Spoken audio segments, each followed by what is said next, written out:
Доброго дня, друзі! Сьогодні у нас автомобіль знову Opel Zafira приїхали до нас на ремонт. А саме тарабанить термоекран захисту глушника. Ось він у нас знаходиться в тому місці. І він, на жаль, відірвався. Зараз будемо дивитися і пробувати якось виправити дану ситуацію. І так. Цей наш термоекран кріпиться на двох болтах. Один знаходиться у нас ось тут, а інший знаходиться ось тут, де ота, бачите, дирка. Верніше, технологічний отвір. От. Сам болт, вон він. Це проблема даних автомобілів. Ну, в принципі, не тільки їх, а багатьох. Просто від вібрації починає ламатися цей термоекран і просто дирка стає більше, ніж там шайба. Тому такі от виникають іноді проблеми. Вихід який? Відкрутити цю гайку, підкласти трошки більшу шайбу. Там якраз, бачите, ще спеціальна є така виємка, якою можна підібрати цю шайбу. І ця термозащита ще послужить нам декілька років. І так, для того, щоб відкрутити нам цей захист, потрібна головка на 10 і подовжувач. Бажано з трещоточкою. Так буде набагато простіше. Беремо, вставляємо, перед тим промащуємо все, щоб воно все відкрутилося. І крутимо.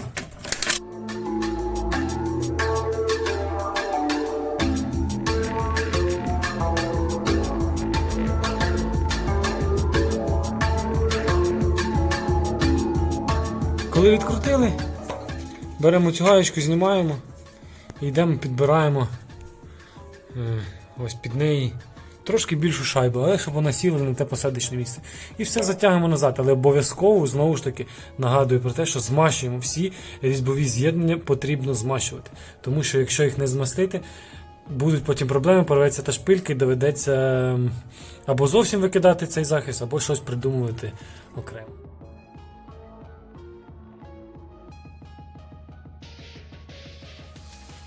Ну що, друзі, як завжди у нас не без проблем.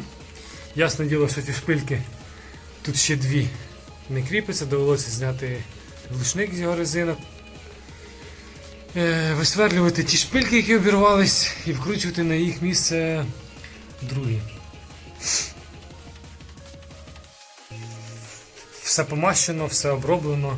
Зараз ще обробимо нашою улюбленою мідною спрей-пастою.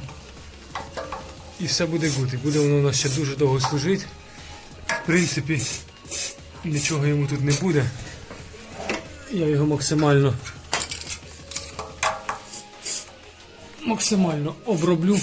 Солідочком промазав, все промастив, все запшикав. Так що, в принципі, все буде добре, все буде працювати. І також у нас ще спереду тут є, також його забризує мідною змазочкою. Мідна змазочка нам не заважатиме. Так що, такі от у нас справи. Ось таке невеличке відео, шановні, про коротенький ремонт, як вийти верніше з положення, якщо у вас відірвався термозахист глушника. Всього найкращого, будьте здорові, підписуйтесь на канал, ставте лайки.